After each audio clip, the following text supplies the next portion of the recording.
മഹാരാഷ്ട്ര തെരഞ്ഞെടുപ്പിൻ്റെ ഫലം വന്നിട്ട് 2-3 ദിവസമായി. മുഖ്യമന്ത്രി ആരെന്നുള്ള ചോദ്യത്തിന് ഉത്തരം കിട്ടിയിട്ടില്ല. പക്ഷേ എനിക്ക് തോന്നുന്നു ഫട്നാവിസ് മുഖ്യമന്ത്രിയാകാൻ സാധ്യതയില്ല. ഷിൻഡെ തന്നെ മുഖ്യമന്ത്രിയാകാനാണ് സാധ്യത.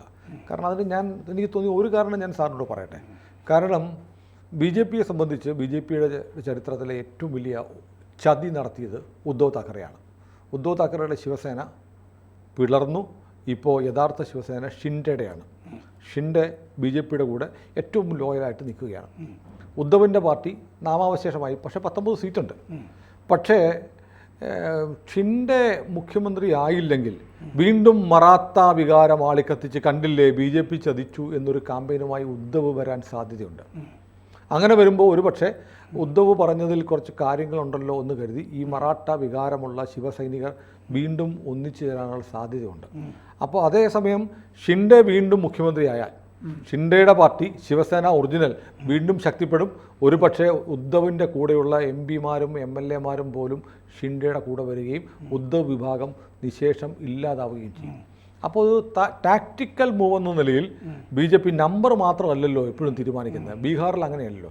അതുകൊണ്ട് ഉദ്ധവ് ആവട്ടെ, ഷിൻഡെ ആവട്ടെ മുഖ്യമന്ത്രി എന്നുള്ള തന്ത്രപരമായ തീരുമാനത്തിലേക്ക് BJP മാറാൻ സാധ്യതയുണ്ടോ? അതെന്താണെന്ന് വെച്ചാൽ തെരഞ്ഞെടുപ്പ് കമ്മീഷൻ അംഗീകരിച്ചപ്പോഴും ഈ ഷിൻഡെയുടെ പാർട്ടിയെ യഥാർത്ഥ പാർട്ടിയായിട്ടും അജിത് പവാറിന്റെ പാർട്ടിയെ യഥാർത്ഥ പാർട്ടിയായിട്ടുമാണ് അംഗീകരിച്ച് ചിഹ്നങ്ങളുമൊക്കെ കൊടുത്തത്. അതെ, അപ്പോൾ തന്നെ യഥാർത്ഥ പാർട്ടി അതാണെന്ന് വന്നിട്ടുണ്ട്. ജനവിധിയും വന്നു. അതുകൊണ്ടാണ് ഈയിടെ മറ്റേ ഉദ്ധവിൻ്റെ ശിവസേനയിൽ നിന്നുള്ള ഒരു MP പറഞ്ഞത്, ഈ മഹാരാഷ്ട്രയിൽ ഞങ്ങളെ തോൽപ്പിച്ചത് YV ചന്ദ്രചൂഡാണ് എന്ന് പറഞ്ഞു. കാരണം അതിലെ അവസാനത്തെ വിധി പറയാതെയാണ് ചന്ദ്രചൂഡ് വിരമിച്ചു പോയത്. പക്ഷേ ഹൈക്കോടതിയൊക്കെ വിധിയൊക്കെ എതിരായിരുന്നു. പിന്നെ ചിഹ്നമൊക്കെ കിട്ടിക്കഴിഞ്ഞല്ലോ. ഇപ്പം ജനം അംഗീകരിച്ചും കഴിഞ്ഞു. പക്ഷേ സുനിൽ പറഞ്ഞ പോലെ ഈ മറാത്ത വികാരം അവിടെ ഒരു പ്രശ്നമാണ്. അത് ആളിക്കത്തിക്കാനായിട്ട് അതിൽ നേതാക്കൾ ധാരാളം ഉണ്ടല്ലോ. ഈ പവാർ, അജിത് കൂടെയുള്ള ഇരിക്കുന്ന അജിത് പവാർ, ഉദ്ധവ്. അപ്പോൾ എന്താന്ന് വെച്ച് കഴിഞ്ഞാൽ അവിടെ ഇതിനു മുമ്പ് ഒരു ബ്രാഹ്മണനെ മുഖ്യമന്ത്രി ആയിട്ടുള്ളൂ, ശിവസേനയുടെ മനോഹർ ജോഷി. അത് 1900 ബ്രാഹ്മണനാണ്. അത് രണ്ടാമത്തെ ആളാ. 1995 മനോഹർ ജോഷി മുഖ്യമന്ത്രി ആയിരുന്നത്. പിന്നെ രണ്ടാമത്തെ ബ്രാഹ്മണനാണ് ഫട്നാവിസ് വന്നത്. അപ്പോഴും പവാർ ഈ 2016 ഫട്നാവിസ് വന്നപ്പോൾ തന്നെ പറഞ്ഞു, അയാളൊരു പേഷ്വയാ എന്ന് പറഞ്ഞു. പേഷ്വ എന്ന് പറഞ്ഞാൽ മറാത്ത രാജാക്കന്മാരുടെ മുഖ്യമന്ത്രിമാരോ പ്രധാനമന്ത്രിമാരോ ഒക്കെ ആയിരുന്നൊക്കെ പേഷ്വമാരാ, ബ്രാഹ്മണ കുലമാണത്. അപ്പോൾ അങ്ങനത്തെ ഒരാളാണ്. ജാതി പറഞ്ഞതാണത്. ജാതി ഒരു ഘടകം കൂടിയാണ്. ജാതി പറഞ്ഞതാണ്. ഇയാള് നമ്മുടെ ആളല്ലെന്നേ, ഇയാള് മറാത്തയല്ലെന്നേ, അയാള് പേഷ്വയാണ്, അതെ ജാതിയാണ് എന്ന് ജാതി പറഞ്ഞാണ്. വിഭജനമാണ് ഉദ്ദേശിച്ചത്. എന്നാണ് പവാർ എന്ന് ഉദ്ദേശിച്ചത്. അന്ന് 2016 ഫട്നാവിസിനോടൊരു ചോദ്യം പത്രപ്രവർത്തകൻ ചോദിച്ചിരുന്നു, അങ്ങ് ബ്രാഹ്മണൻ ആണ് എന്നുള്ളത് മുഖ്യമന്ത്രിയാകാൻ തടസ്സമാകുമോ എന്ന് ചോദിച്ചിരുന്നു. അതെപ്പോഴും പ്രസക്തമായൊരു ചോദ്യമാണ് അവിടെ. കാരണം 13 മുഖ്യമന്ത്രിമാർ അവിടെ വന്നിട്ടുള്ളവരെല്ലാം മറാത്തയാണ്. മഹാരാഷ്ട്രയിൽ അങ്ങനെയും നടക്കുള്ളൂ. മറാത്ത വികാരത്തിൻ്റെ കൂടെ നിൽക്കുന്ന ആ ഒരു മറാത്ത മുഖ്യമന്ത്രിയെ നിഷ്കാസനം ചെയ്തിട്ട് ഫട്നാവിസ് വന്നാൽ പൊളിറ്റിക്കലി ക്ഷീണമാണ്. കാരണം അന്ന് മറാത്ത പ്രക്ഷോഭം എന്ന് പറഞ്ഞിട്ടൊരു സാധനം, സംവരണ പ്രക്ഷോഭം ഈ ഫട്നാവിസിനെതിരെ കൊണ്ടുവന്നിരുന്നല്ലോ. അദ്ദേഹം ബ്രാഹ്മണനായതുകൊണ്ട് മറാത്ത സംവരണ പ്രക്ഷോഭം കൊണ്ടുവന്നാൽ ചിലപ്പോൾ എങ്ങനെ പെരുമാറുന്നു എന്ന് നോക്കാം. സംവരണമൊക്കെ ചെയ്തു കൊടുത്തു. അല്ലാതെ ഞാൻ ബ്രാഹ്മണനാണ്, മറാത്തകൾക്ക് സംവരണം തരില്ല എന്നൊന്നും പറഞ്ഞില്ല. അങ്ങനെയല്ലല്ലോ. ഫട്നാവിസ് ആ രീതിയിലുള്ള ആളുമല്ല. അല്ല, അന്ന് ബ്രാഹ്മണൻ എന്നുള്ള എതിരാകുമോ എന്ന് ചോദിച്ചപ്പോൾ ഫട്നാവിസ് പറഞ്ഞു, അതുകൊണ്ട് എന്നെ മുഖ്യമന്ത്രിയാക്കാതിരിക്കില്ല, വേറൊരുപാട് കാരണങ്ങൾ നിങ്ങൾക്ക് ഉണ്ടാക്കാം, എന്നിട്ട് ആ കാരണത്തിൻ്റെ പേരിലൊക്കെ മാറ്റാം. അത് മാത്രമല്ല സാർ, മറ്റൊന്നുകൂടിയില്ലേ, ഈ രണ്ടുപേരെ നോക്കുമ്പോൾ ഒന്ന് ഈ ജാതീയമായ ഒരു വിഭാഗീയത ഉണ്ടാക്കാൻ വേണ്ടിയിട്ടാണല്ലോ രാഹുൽ ഗാന്ധിയും കൂട്ടരും ജാതി സെൻസസ് എന്നൊക്കെ പറയുന്നത്. മഹാരാഷ്ട്രയിൽ ഒരുപാട് കളി കളിച്ചിട്ടുണ്ട് അതിൻ്റെ ജാതീയമായ ഭിന്നിപ്പുണ്ടാക്കാൻ. മറ്റേ അംബേദ്കറുടെ പ്രകാശ് അംബേദ്കർ ജാതി ദളിതുകളെ അംബേദ്കർ ഇത്തവണ പൊളിഞ്ഞുപോയി. ആ ശ്രമമൊക്കെ അവിടെ നടക്കുന്നുണ്ടായിരുന്നു. പക്ഷേ അതിനിടയ്ക്ക് ഈ ഷിൻഡയ്ക്കൊരു അഡ്വാൻറ്റേജ് എന്ന് പറഞ്ഞാൽ അദ്ദേഹം ഏറ്റവും താഴേക്കടയിൽ നിന്ന് വന്ന ആളാണ്, ഏറ്റവും സാധാരണക്കാരൻ, ഓട്ടോറിക്ഷ ഡ്രൈവറായിരുന്നു. അങ്ങനെയുള്ള ഒരാളെ പെട്ടെന്ന് പിടിച്ചു മാറ്റുമ്പോൾ ഉണ്ടാകുന്ന ഒരു സഹതാപ തരംഗവും കൂടിയുണ്ട്.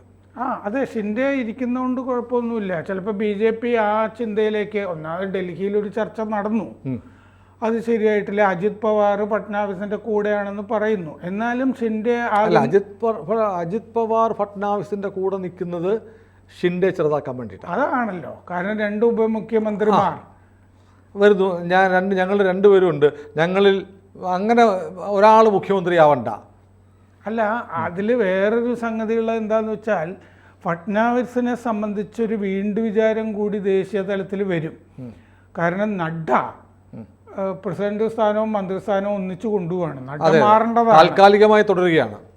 അപ്പോൾ നഡ്ഡയെ ആ സമയത്ത് തന്നെ മാറ്റിയിട്ട് ഫട്നാവിസിനെ കൊണ്ടുവന്നാലോ എന്നൊരു ആലോചന നടക്കുന്നുണ്ടായിരുന്നു ഡൽഹിയിൽ. പക്ഷേ ഇവിടെ തെരഞ്ഞെടുപ്പും വരികയാണല്ലോ ഉടനെ. അപ്പോൾ തെരഞ്ഞെടുപ്പ് നയിക്കാനായിട്ട് ഫട്നാവിസ് അല്ലാതെ വേറൊരാളില്ല BJPക്ക്. അപ്പോൾ ഫട്നാവിസ് അത് നയിച്ചിട്ട് പിന്നീട് ആ പ്രസിഡന്റ് സ്ഥാനത്തേക്ക് ഫട്നാവിസിനെ ആലോചിക്കാം ഇന്ന് ദേശീയ തലത്തിൽ. അപ്പോൾ ഫട്നാവിസ് BJPയുടെ പ്രസിഡന്റ് ആകാം, പ്രസിഡന്റ് ആവാൻ സാധ്യത വളരെ കൂടുതലാണ്. ഒരു സംസ്ഥാനത്തിന്റെ മുഖ്യമന്ത്രി ആവുന്നതിനേക്കാൾ എത്രയോ വലിയ പദവിയാണ് BJPയുടെ ദേശീയ അധ്യക്ഷൻ എന്ന് പറയുന്നത്. മാത്രമല്ല ആ സ്ഥാനത്ത് ഇരുന്ന് തന്നെ മഹാരാഷ്ട്രയ്ക്ക് കൂടുതൽ കാര്യങ്ങൾ ചെയ്യാൻ പറ്റും BJPക്ക്, മഹാരാഷ്ട്ര BJPക്ക്.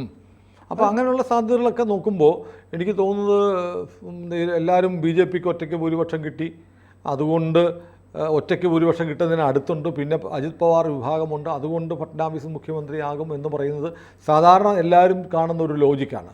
അതിനപ്പുറത്താണ് രാഷ്ട്രീയം, അല്ലേ? മഹാരാഷ്ട്ര ശിവസേനയ്ക്ക് ഇനി ഉദ്ധവിൻ്റെ ശിവസേന ഒരിക്കലും ഉണ്ടാവരുത്. അതുപോലെ ഈ മാത്രമല്ല, ഉദ്ധവ് മറ്റേ സെക്യുലർ ആയി കഴിഞ്ഞപ്പോൾ ഷിൻഡെ അതല്ലാതെ ഹിന്ദുത്വ പാതയിൽ തന്നെ ഉറച്ചു നിന്നല്ലോ.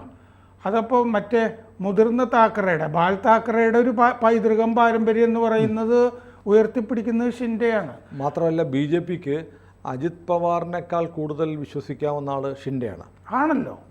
മാത്രമല്ല ഈ മറ്റേ ശരത് പവാറിൻ്റെ കാലം ഏതാണ്ട് തീർന്നു, പ്രായമായി, 85 വയസ്സൊക്കെ ആയി. ആ പാർട്ടിയിൽ നിന്ന് ഇപ്പോൾ സുപ്രിയ സുളയാണല്ലോ ഭരിച്ചുകൊണ്ടിരിക്കുന്നത്. സുപ്രിയ സുളയ്ക്കാണെങ്കിൽ 6600 കോടി രൂപയുടെ ബിറ്റ്കോയിൻ കുംഭകോണം, ആ കുംഭകോണത്തിൽ മെഴുകിയിരിക്കുകയാണ് ഇപ്പോൾ, പെട്ടിരിക്കുക വല്ലാതെ. അപ്പോൾ ആ പാർട്ടിയുടെ അത് കുറച്ചുകൂടിയൊക്കെ മുമ്പോട്ട് പോയി കഴിഞ്ഞാൽ ആ പാർട്ടിയിലുള്ളവരൊക്കെ അജിത് പവാറിൻ്റെ പാർട്ടിയിലേക്ക് പൊക്കോണം. കുറേ പേര് ചിലപ്പോൾ ശിവസേനയിലേക്കും ഷിൻഡെയുടെ കൂടെയൊക്കെ ചേർന്നു എന്നൊക്കെ വരും. അപ്പോൾ ആ പ്രദേശം കയ്യിലിരിക്കും BJPയുടെ. ഇപ്പോൾ ഏതാണ്ട് 132 സീറ്റ് അല്ലേ, ശരിക്കും ഭൂരിപക്ഷത്തിൻ്റെ അടുത്ത് നിൽക്കുക, ഒറ്റക്കക്ഷി എന്നുള്ള നിലയ്ക്ക്. അത് വലിയ മുന്നേറ്റമാണ് മഹാരാഷ്ട്രയിൽ സംഭവിച്ചിരിക്കുന്നത്. അപ്പോൾ ഷിൻഡെയെ മുഖ്യമന്ത്രിയാക്കുകയാണെങ്കിൽ ശരിക്കും ആ തന്ത്രത്തിൽ കൂടി ഒറ്റയ്ക്ക് ഭൂരിപക്ഷത്തിലേക്ക് വരാവുന്നൊരവസ്ഥയിൽ അടുത്ത തെരഞ്ഞെടുപ്പൊക്കെ ആകുമ്പോഴേക്കും BJP വരുന്നുള്ള കാര്യത്തിലും സംശയമില്ല. ആ മറാത്ത പ്ലാങ്ക് അങ്ങനെ തന്നെ കൊണ്ടുപോയി. മറാത്തകൾ അങ്ങനെ നമുക്കവിടെ അവഗണിക്കാൻ പറ്റുന്ന ആളുമല്ല. മറാത്തകൾ ആണ് 75% ഭൂമി അവിടെ ഓൺ ചെയ്യുന്നത് മഹാരാഷ്ട്രയിൽ. വിദ്യാഭ്യാസ സ്ഥാപനങ്ങളിൽ 55% മറാത്ത സമുദായത്തിൻ്റേതാണ്. 70% സഹായ സംഘടനകളും ഒക്കെ അവരുടെ, സഹകരണ സംഘങ്ങളും ഒക്കെ അവരുടെയാണ്. 105 പഞ്ചസാര മില്ലുകളുണ്ട്, അതിൽ 86 പഞ്ചസാര മില്ലുകളും മറാത്ത ആണ്. ജനസംഖ്യയിൽ 30% മാത്രമേ വരുള്ളൂ. അപ്പോൾ മറാത്ത വികാരത്തെ മാനിക്കാതെ BJPക്ക് മുന്നോട്ട് പോകാൻ പറ്റില്ല, അക്കാര്യത്തിൽ സംശയമൊന്നുമില്ല. അപ്പോൾ അതുകൊണ്ട് നമ്മുടെ കേരളത്തിലെ BJPയുടെ സുഹൃത്തുക്കളൊക്കെ പറയുന്ന പോലെ ഒറ്റയ്ക്ക് ഭരിക്കാനടുത്ത് ഭൂരിപക്ഷം കിട്ടിയതുകൊണ്ട് ഇത്തവണ ഫട്നാവിസ് മുഖ്യമന്ത്രി ആകുമെന്നുള്ളത് ഒരു പുറമേയുള്ള കാഴ്ച മാത്രമാണ്. അകത്ത് ഒരുപാട് അർത്ഥതലങ്ങൾ ഉള്ള, രാഷ്ട്രീയ അർത്ഥങ്ങളുള്ള വേറെ മാനങ്ങളുണ്ട്. മാത്രമല്ല അതുകൊണ്ട് നമ്മൾ സംയമനം പാലിക്കുന്ന പാർട്ടിയാണ് എന്നൊക്കെ ജനങ്ങൾക്ക് തോന്നുന്നു. അതെ. കാരണം അദ്ദേഹം ഓൾറെഡി ഷിൻഡെയുടെ കൂടെ ഉപമുഖ്യമന്ത്രിയായി അതെ. കാര്യങ്ങളൊക്കെ നടത്തിക്കൊണ്ട് നടന്ന അല്ല, ആളാണ്. ഈ ഒരു സനാതനിയും വലിയ വിശ്വാസിയും ഒക്കെയാണല്ലോ നമ്മുടെ ഫട്നാവിസ്. ഗീതയെ പറയുന്നുണ്ട്, കർമ്മം ചെയ്യുക എന്നുള്ളതാണ് നിൻ്റെ ദൗത്യം. അദ്ദേഹം കർമ്മം ചെയ്തു, ആ കർമ്മത്തിന് മഹാബലേഷ് കഥ. അതാണ്. അപ്പോൾ അദ്ദേഹത്തിന് വേണ്ടി വലിയ വലിയ നിയോഗങ്ങൾ അദ്ദേഹത്തെ ഇനിയും കാത്തിരിക്കുന്നുണ്ട്. അതെ, മാത്രമല്ല ഏതെങ്കിലും ഘട്ടത്തിൽ ഷിൻഡെയുടെ പാർട്ടിക്ക് ലയിക്കുകയും ചെയ്യാൻ വേണമെങ്കിൽ BJP-യിൽ. അതെ അതെ. അപ്പോൾ ഫട്നാവിസ് മുഖ്യമന്ത്രിയാകാനുള്ള സാധ്യത മങ്ങിയിരിക്കുന്നു എന്നതാണ് ശരി.